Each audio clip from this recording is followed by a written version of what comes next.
IAS Academy. Hello all, welcome to IAS Academy and welcome back to the program Editorial Daily, where we deal with editorial analysis which enriches your perspective and enhance your answer writing in the mains examination. So let's get started with our today's session. In our today's session, the first article for today is Keeping Humanity at the Center of the AI Revolution. Basically, nowadays, artificial intelligence has a great technological revolutions, right?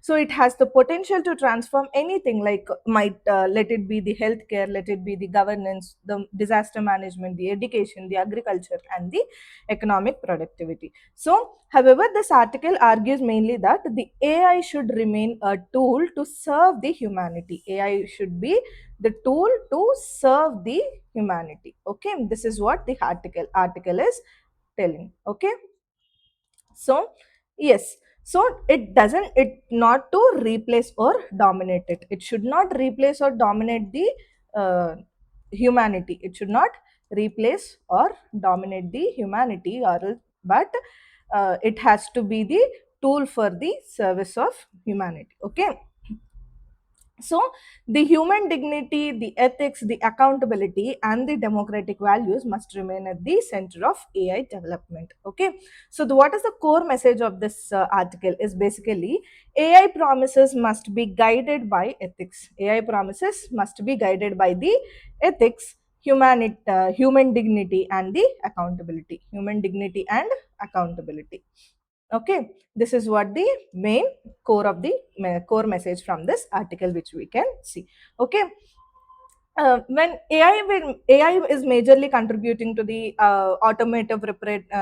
repetitive and dangerous tasks, and it improves the healthcare through early disease detections, rather tell the cancer screening, we can tell the predictive diagnosis and the robotic assistance in the healthcare management, right? So it enhances to education and knowledge. However, because whatever we need, we are easily asking the chat gpt, which is the AI which it works on.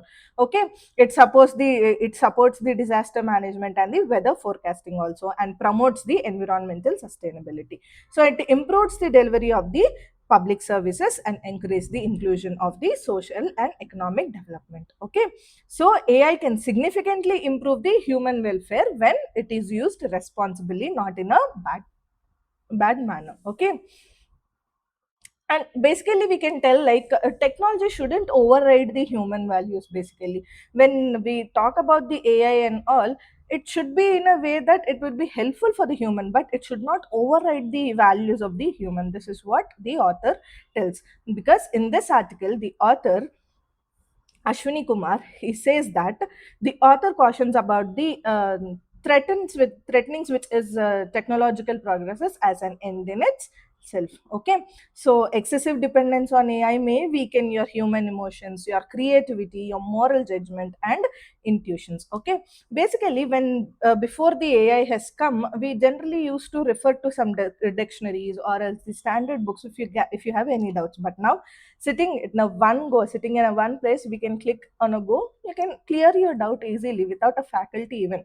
But that's what the author is telling. This technology must not override your human values. That contact with the student and teacher is very much important when we compare it to the online AI and all. If it gives the information, but will that be a the feel, or else the human touch with the thing, can we get it from the AI? No, right? So the basic thing is the technology must not override the human values. This is what we have to see about. Okay, now let us see the complete details of this article, and let us overlook the complete article once. Okay, let's see. Yes. See, the topic goes like keeping humanity at the center of the AI revolution. In which syllabus for the mains we can link this article is for the GS paper 3 in the science and technology paper, which is awareness in the IT, computers, robotics, considering the artificial intelligence and effects of the technological disruptions, we can link this article to. And in GS paper 4, we can link this article to the ethics paper, that is ethical concerns and dilemmas in emerging technologies, ethics and human interferences. And GS paper 2, for the governance also we can link, like government policies and the interventions for the development regulation of AI. Okay, now let us see the context of the article. The context is, see, the rapid advancement of artificial intelligence. This rapid advancement of AI presents unprecedented opportunities for inclusive development, but it also raises deep ethical, socio-economic, and security concerns. So, this makes a global, human-centric, and enforceable regulatory framework, which is essential for that technology, which serves as a humankind without the compromising the dignity. This is what the context of the article is. Okay. Now, when you see the introduction of the topic, how you can write it is, the AI revolution is transformative movement in history, right? So, reflecting the mankind's collective ingenuity, while AI holds immense promise in solving complex problems and promoting the inclusive development. Unchecked deployment could undermine the humanitarian values. Okay, so the core challenge is to ensure that efficiency and material progress do not override the ethics, human dignity, and the democratic accountability. This is what the introduction which you can write. Okay, see, the next is the transformative potential of the AI and the promise which we have to take. In healthcare advancement, AI improves the cancer screening and diagnosis, and it helps to predict the terminal illness and support the clinical decision making. And it obviously enables the innovation such as robotic nursing and assisted care. This is what in healthcare advancement this AI is being used.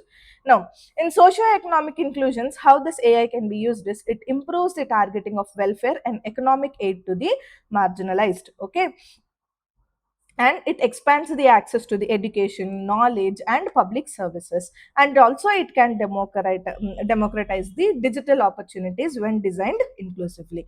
Okay, this is what an AI can do for socio-economic inclusions.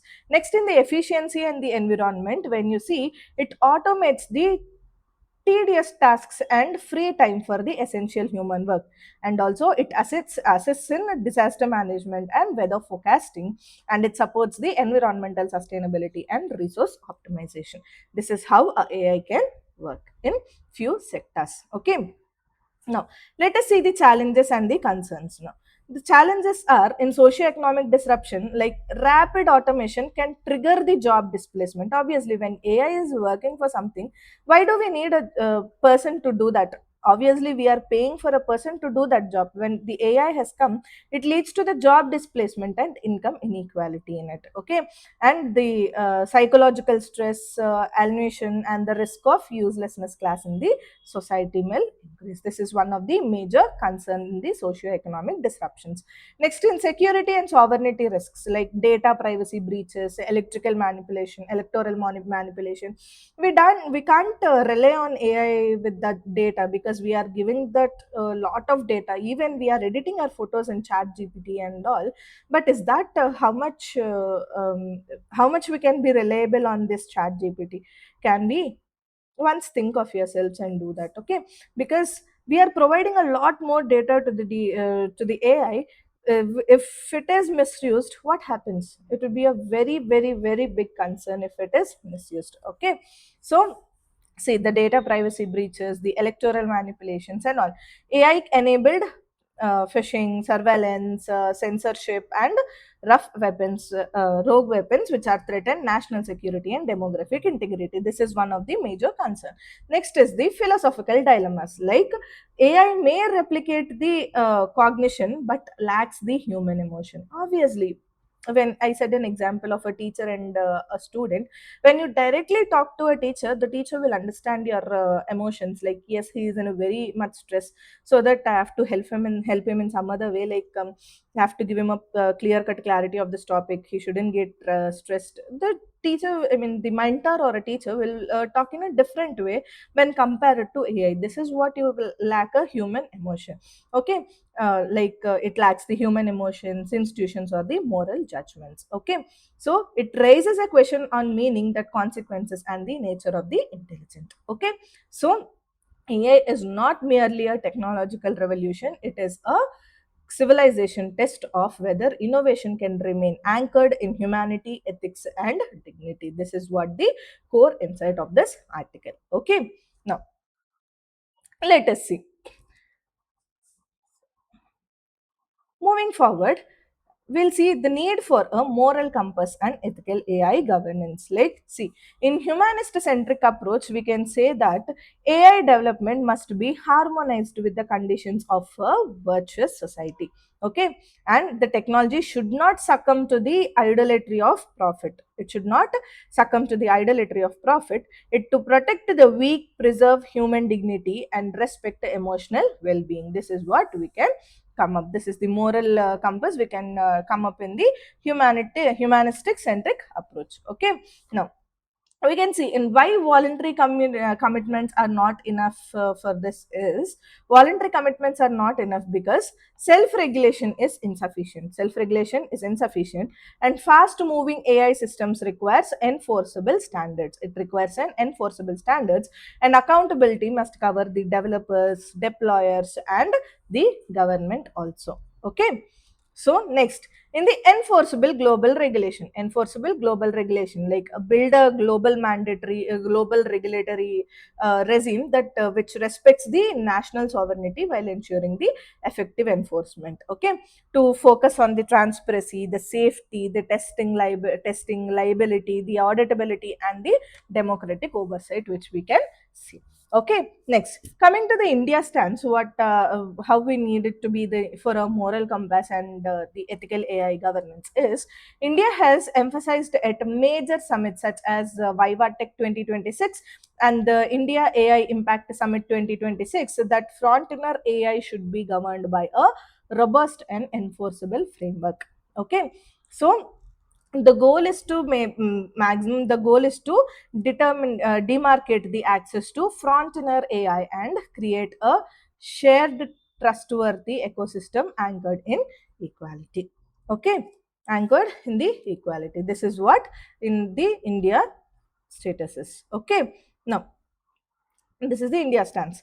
Now, when you see the key principles for the ethical AI governance, we can see the first one is human dignity is first. Human dignity is first, like to protect the autonomy, rights, and the emotional well-being of a human. Okay, this is what the human dignity is. Next is the transparency. It explainable systems, disclosure of AI use, and traceability should be there. Okay.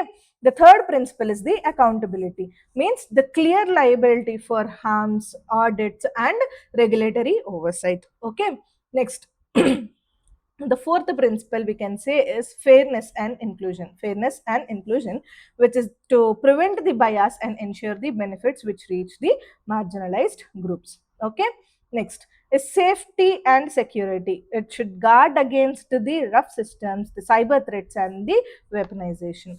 And the last principle we can talk about is the sovereignty with the corporation. Like, see, to preserve the national digital sovereignty while building a global norms. So the AI is a double-edged sword. It promise must be guided by ethics, human dignity, and the democratic accountability. So the quality of modern political leadership will be judged by whether it ensures the human fragility, the moral consciousness, and the spiritual depth, but are not overshadowed by the technological power. Okay.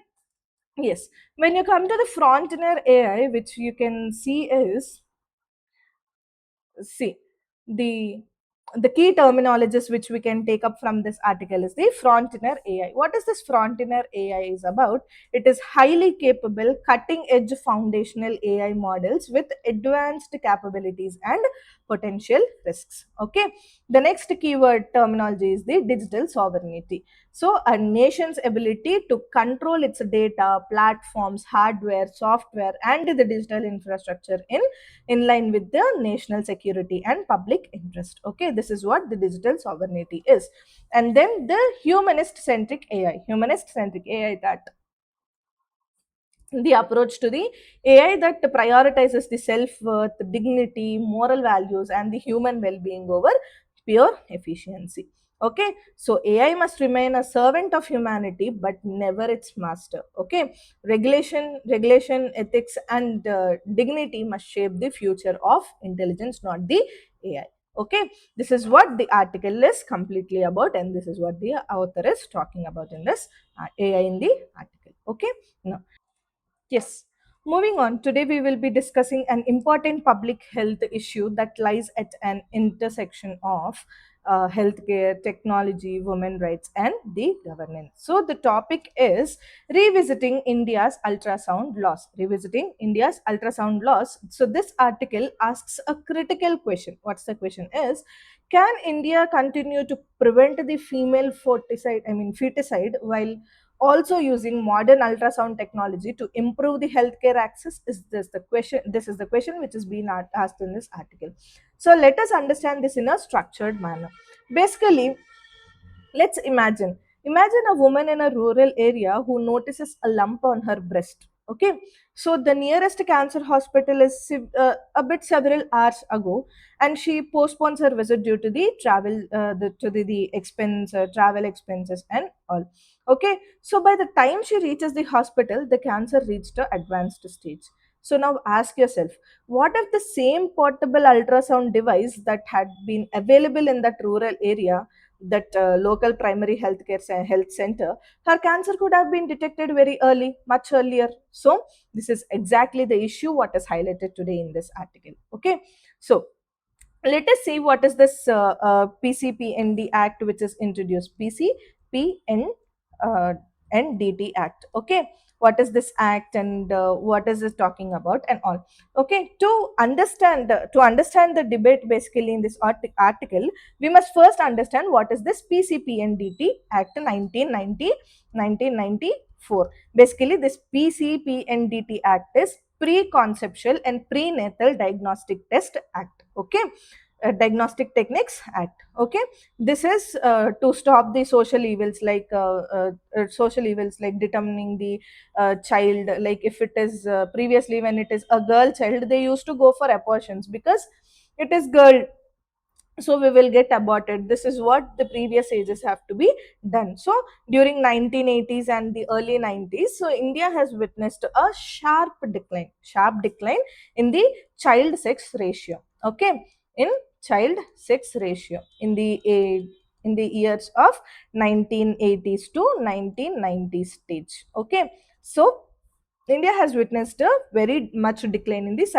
child sex ratio because of the basically what you called the ultrasound machines. The ultrasound machines were increasingly misused for the prenatal sex determination, which is leading to the female feticides. Okay, so this act, when it has come, PCPNDT Act, which has come in 1994, the act prohibits the sex determination. It regulates the ultrasound clinics, and it punishes the doctors and centers who is involved in this illegal practices, and also protects the dignity and rights of the girl child. Okay, this is what the act has come up because. Okay, so this law remains on the India's strongest legislations for the gender justice. Okay, yes. Then what has changed for today is the technology has changed dramatically over the last 3 decades. Over the last 3 decades. Okay, today we have not previously the ultrasound machines would be very large and would be in the hospitals only, but now these became portable, they became handy, and they are connected to the smartphones. Okay, and obviously when you have a smartphone, when it is linked to this ultrasound machines are linked to your smartphones, you can click a picture and give it to the AI, it will tell you what is it, right? So AI assistant images interpretations also are happening nowadays. So these devices are becoming cheaper, easier to use, and capable of diagnosing the conditions which has like breast cancer, thyroid diseases, like soft tissue injuries, peripheral vascular disorders. So the problem is that the law treats these problems, this portable diagnostic devices, almost the same as machines which are capable for prenatal scannings. Okay, so this creates the unnecessary barriers for this healthcare delivery. Okay, now let us see this article in a complete glance, and let us see this article how it is linked to our mains as our syllabus and all. Okay, let's see. And yes, the topic goes like revisiting India's ultrasound laws. The syllabus which we can link this article to is for GS paper 2, the governance and the social justice, which is the government policies and interventions in the health issues in design and implementation, and the development and management of the social sector or services which is relating to health. And we can link to the GS paper 3, which is science and technology, which is the development in science and technology and their applications in everyday life, awareness in the IT and AI. This is what this article can be linked to our syllabus. Okay, now when look into the context of this topic, the PCPNDT Act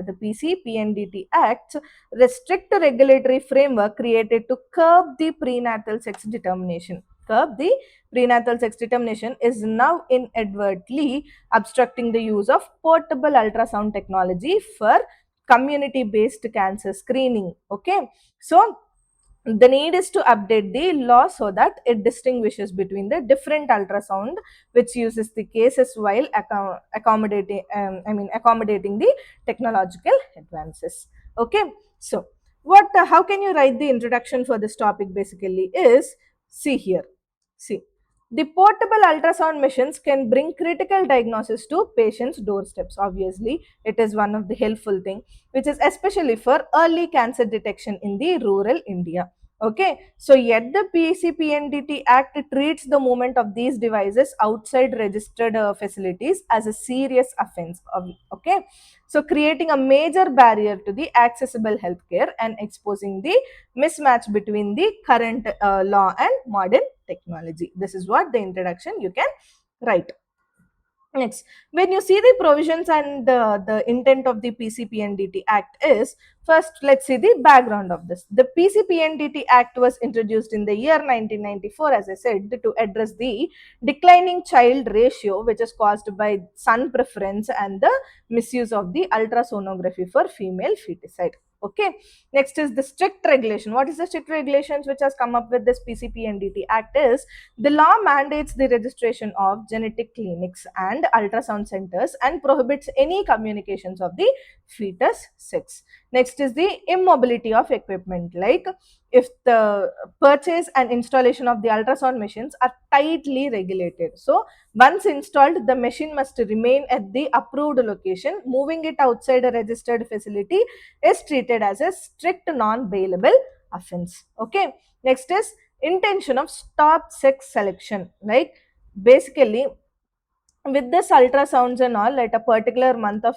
the pregnancy, we can determine the sex, we can determine the sex of a child. So due to this, what is happening, if it is a girl child, previously they used to go for abortions, right? So to avoid this, the core aim of the act is to prevent the prenatal sex determination and protect the girl child. This is the main provisions of this PCPNDT Act. Okay, moving forward, what is the impact and unintended consequences? What we can see by this is chilling effect on healthcare. Chilling effect on healthcare, like fear of legal repressions and heavy compliance requirements have constrained the legitimate community based on the diagnostic services. Okay, next is the continued violations. Continued violations, like despite the prohibition, the legal sex selective practices continue through overt and covert and unregistered arrangements, showing that excessive right rigidity does not eliminate the misuse. Though this has come, the PCP and DT Acts has come, the regulations have been come up, but still there are places where the sex determination is being still done. Next is the demographic repressions. Demographic repressions is where a son preference persists, the families may continue childbearing after the restrictions, diluting the household resources and disproportionately affecting the girls health and education. Okay, so this law is designed to prevent abuse, is also blocking the beneficial innovation. So the real policy changes to retain the safeguards against the sex determination while enabling life saving diagnostic access. Okay, this is the main core issue of this article. Okay, now moving forward, let's see the case for the regulatory reform. When you see the case for the regulatory reform, the first is the technological lag. Like the PCPNDT Act 1994 was framed for bulky fixed site machines. Bulky fixed site machines. It has not kept this pace with portable, smartphone connected, hand holded ultrasound devices. So the technological lag is shifting the innovation and access in the rural healthcare system. Okay. Now, next one is failure to distinguish the use cases. Like high frequency linear probes are essential for the superficial imaging, like breast, like thyroid, like vessels and all in our body.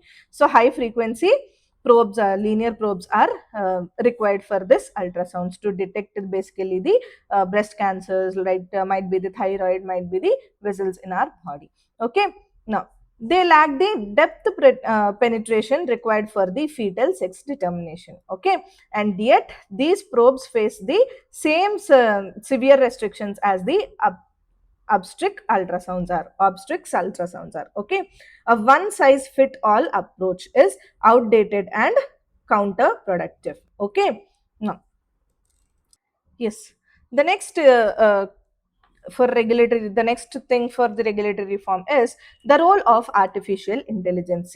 The AI enabled ultrasound systems can assist in image acquisition and generate the automated reports. To full image need not to be displayed to the operator. Okay, so this drastically reduces the risk of unauthorized sex determination while enabling the quick screening. So AI can be an ethical enabler of safe community diagnostics. Okay, now the next last one is how AI enables the safe community ultrasound is it assists in capturing the standardized images. It obviously automated report generation based on the validated algorithms, and no display of full image to be frontline operator. Okay, next is it build in the safeguards against the extraction or storage of images. Okay, so AI plus the safeguards things, artificial along with the safeguard things which we give, which gives the diagnostics without risk of sex disclosure. Okay, this is what we can take it from the AI. Next, yes, let's see. The next is serving a greater healthcare need, means addressing the access gap. Nearly 70% of the India's population which resides in the rural areas, they serve the shortage of the specialist radiologists and diagnostic facilities in the rural areas. So this decentralized mobile ultrasound can bridge the diagnostic divide in the rural areas and the urban areas. Okay, so let us see the difference between the centralized versus the community based ultrasound. Like centralized model will be like the patients have to travel for long distances, it has in delayed diagnostics and has high financial and time cost and overburdened tertiary hospitals and low screening coverage. And coming to the community based ultrasounds, which we can see which is reformed, is the diagnostics at the doorstep, diagnostics at the doorstep of the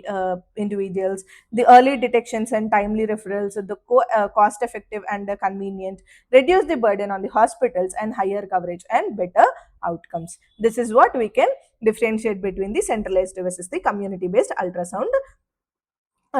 Okay, so The reducing mortality, because see, every early detection of this breast cancer and other treatable conditions saves the lives. So the rural women often present in the advanced stages due to lax screening.